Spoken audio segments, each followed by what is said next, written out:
తాకట్టులో ఉన్న మీ బంగారం ఈ రోజు ఎంత ధర చేస్తుందో కొమ్మూరి గోల్డ్ వాళ్ళకి కాల్ చేస్తే ఫ్రీ గోల్డ్ కాస్ట్ చెక్ చేసి చెప్తారు.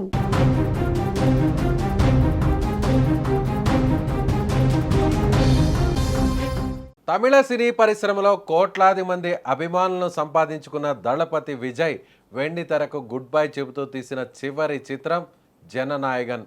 అంతేకాదు, విజయ్ ప్రత్యక్ష రాజకీయాల్లోకి వచ్చి విజయం సాధించి సీఎం పీఠం దక్కించుకున్న తర్వాత, సీఎంగా మారిన తర్వాత బాక్సాఫీస్ ముందుకు వస్తున్న మొదటి అలాగే ఆఖరి సినిమా కావడం వల్ల ఈ చిత్రంపై అంచనాలు ఆకాశాన్ని తాకాయి. అనేక వివాదాలు, ఇబ్బందులను ఎదుర్కొని ఎట్టకేలకు భారీ స్థాయిలో ప్రపంచవ్యాప్తంగా రిలీజ్ అయిన ఈ సినిమా అసలు ఎలా ఉంది? ఆడియన్స్ నుండి ఎలాంటి టాక్ సొంతం చేసుకుంది? బాక్స్ ఆఫీస్ దగ్గర దళపతి మాస్ మ్యాజిక్ రిపీట్ అయిందా లేదా? జననాయగన్ హిట్టా ఫట్టా? ఈ వీడియోలో తెలుసుకుందాం. సినిమా కాన్సెప్ట్ విషయానికి వస్తే, మన టాలీవుడ్ నటసింహం నందమూరి బాలకృష్ణ నటించిన super hit movie Bhagavanth Kesari line ఆధారంగానే ఈ కథను మలిచారు. సేమ్ పాయింట్ని తీసుకున్న మేకర్స్ కోలీవుడ్ నేటివిటీకి మరియు ముఖ్యంగా విజయ్ బ్రాండ్ ఇమేజ్కు, ఆయన పొలిటికల్ ఇమేజ్కు మైలేజ్ ఇచ్చేలా స్క్రీన్ ప్లేలో కొన్ని మార్పులు చేశారు. తమిళ్ ఆడియన్స్ వరకు ఈ మార్పులు పర్వాలేదనిపించినా, తెలుగు ఆడియన్స్ పరంగా చూసుకుంటే మాత్రం కొంత ఒరిజినల్ భగవత్ కేసరి రేంజ్కి ఏ మాత్రం మ్యాచ్ చేయని విధంగానే కథ సాగిందని చెప్పాలి. విజయ్ పొలిటికల్ ఎంట్రీకి, ఆయన రీసెంట్ ఇమేజ్కి ప్లస్ అయ్యేలా రూపొందించిన కొన్ని పొలిటికల్ డైలాగ్స్ మరియు సీన్స్ ఈ సినిమాకు ప్రధాన ఆకర్షణగా నిలిచాయి. ఇక సినిమా ఫస్ట్ హాఫ్ విషయానికి వస్తే, కథ చాలా డీసెంట్గా స్టార్ట్ అయినప్పటికీ ఆ తర్వాత కొంతవరకు రొటీన్ ట్రాక్లోనే సాగుతుంది. అయితే ఫస్ట్ హాఫ్లో వచ్చే ఒక ప్రధాన ఎపిసోడ్, అలాగే ప్రీ ఇంటర్వెల్ నుండి ఇంటర్వెల్ వరకు వచ్చే సీన్స్ మాత్రం ఆడియన్స్కు, విజయ్ అభిమానులకు రేంజ్లో కిక్కిచ్చాయి. ఓవరాల్గా ఫస్ట్ హాఫ్ యావరేజ్ అనిపించిన ఇంటర్వెల్ బ్యాంక్ పేల్చడంతో సెకండ్ హాఫ్పై అంచనాలు భారీగా పెరిగాయి. ఇక సెకండ్ హాఫ్ పరిస్థితి ఏంటి అంటే, సెకండ్ హాఫ్ స్టార్ట్ అవ్వడం ఓకే అనిపించిన కథ పూర్తిగా పొలిటికల్ టచ్తోనే సాగడం వల్ల ఒరిజినల్ కథలో ఉన్న ఎమోషనల్ ఫీలింగ్ కొద్దిగా మిస్ అయిందనే విమర్శలు వస్తున్నాయి. అయితే అక్కడక్కడ దళపతి ఫ్యాన్స్కు హై ఇచ్చే మూమెంట్స్ బాగానే పడడంతో సెకండ్ హాఫ్ కూడా ఓవరాల్గా యావరేజ్ రేంజ్లోనే ముగిసిందనే చెప్పాలి. మొత్తంగా చూసుకుంటే ప్రీమియర్స్ పూర్తయ్యే సమయానికి జననాయగన్ సినిమాకు బాక్స్ ఆఫీస్ దగ్గర మిక్స్డ్ రిపోర్ట్స్ వచ్చాయి. తెలుగు ఆడియన్స్ పరంగా సినిమా యావరేజ్ రేంజ్కి అటు ఇటుగా అనిపించిన, తమిళ్ ఆడియన్స్ పరంగా విజయ్ లాస్ట్ మూవీ కావడం, పొలిటికల్ విజువల్స్ ఉండడంతో తమిళనాడులో యావరేజ్ కంటే కూడా అబవ్ యావరేజ్ అనే రేంజ్లో ఆకట్టుకునే అవకాశం ఉంది. కాబట్టి ఈ సినిమాను ఫ్లాప్ అని అనలేం, అలానే బ్లాక్ బస్టర్ అని కూడా చెప్పలేం. విజయ్ మాస్ ఇమేజ్ మరియు ఆయనకున్న క్రేజ్ వల్ల ఓపెనింగ్స్ పరంగా రికార్డ్స్ క్రియేట్ చేసిన లాంగ్ రన్లో ఈ సినిమా టాక్ ఎలా ఉండబోతుంది అనేది రెగ్యులర్ షోల రెస్పాన్స్పై ఆధారపడి ఉంటుంది. తెరపై దళపతి విజయ్ను చివరిసారిగా చూడటం అభిమానులకు ఎమోషనల్ మూమెంట్ అని చెప్పక తప్పదు.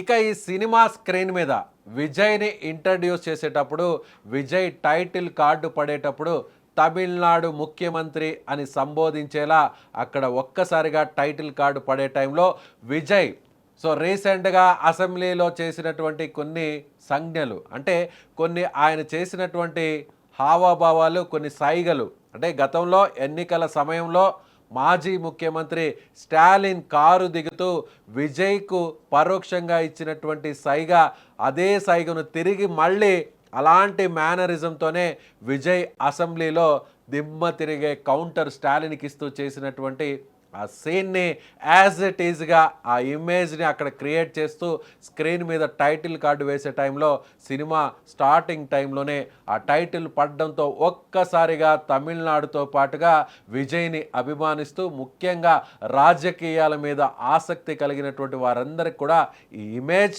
ముఖ్యంగా టైటిల్ కార్డ్ అనేది ఒక ప్రధాన ఆకర్షణగా సినిమాలో నిలిచిందనే చెప్పాలి. ఎందుకంటే చాలామంది హీరోలు ముఖ్యమంత్రులయ్యారు. ఎన్టీఆర్ కానీ, ఎంజీఆర్ కానీ ముఖ్యమంత్రులయ్యారు. కానీ ముఖ్యమంత్రిగా ఉండి, ముఖ్యమంత్రిగా ఒక భారీ సినిమా రిలీజ్ అవుతున్నటువంటి తొలి సినిమా విజయ్దే అనే చెప్పాలి. సో ముఖ్యమంత్రి హోదాలో సో ఆయన టైటిల్ కార్డును వేయడం ఒక్కసారిగా అభిమానులందరూ కూడా అలరించిందనే చెప్పాలి. ఈ టైటిల్ కార్డులో ఉన్నటువంటి ఆ స్క్రీన్ మీద కనిపించినటువంటి ఆ విజువల్, సో ఇది ప్రధానంగా పొలిటికల్ నేపథ్యం ఉన్నటువంటి సినిమా అనేటువంటి ఒక ఇండైరెక్ట్గా ఒక క్లారిటీని మెసేజ్ని కూడా మేకర్స్ దర్శకులు ఇచ్చినట్టుగా ఈ టైటిల్ కార్డును బట్టి చూడొచ్చు. అయితే సినిమా రిలీజ్ అయ్యేటువంటి టైంకు అప్పుడు ఆయన ముఖ్యంగా రాజకీయ పార్టీని అప్పటికే ఆయన ఆరంభించడం, ప్రచార ఏర్పాట్లో నిమగ్నమైనటువంటి టైంలో రిలీజ్ కావాల్సినటువంటి ఈ సినిమా అనేక కారణాల వల్ల, సెన్సార్ ఇష్యూస్ వల్ల, పొలిటికల్ ఇష్యూస్ వల్ల వాయిదాల మీద వాయిదాలు పడుతూ ఎట్టకేలకు ఇవాళ రిలీజ్ అయింది. సో రిలీజ్ అయిన తరువాత విజయ్ ముఖ్యమంత్రిగా మారిన తరువాత రిలీజ్ అవుతున్నటువంటి సినిమా కాబట్టి కొన్ని చేంజెస్ని చేర్చి సినిమాని రిలీజ్ చేశారు. మొత్తం మీద ముఖ్యమంత్రి హోదాలో విజయ్ సినిమా రిలీజ్ అయింది. తమిళనాడులో విజయ్ అభిమానులు, టీవీకే పార్టీ కార్యకర్తలు ఇప్పుడు పెద్ద పండుగను చేసుకుంటున్నారే చెప్పాలి.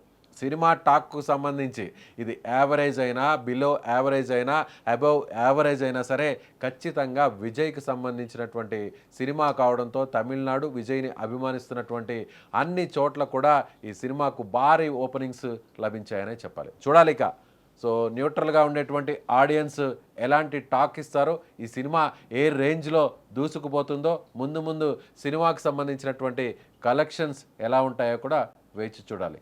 సో జననాయగన్ అంటే తెలుగులో జననాయకుడిగా రిలీజ్ అయిన విజయ్, ముఖ్యమంత్రి విజయ్ హీరోగా నటించినటువంటి ఈ సినిమాను చూసారా? చూడాలనుకుంటున్నారా? మీ అభిప్రాయాన్ని కామెంట్ బాక్స్లో తెలియచేయండి.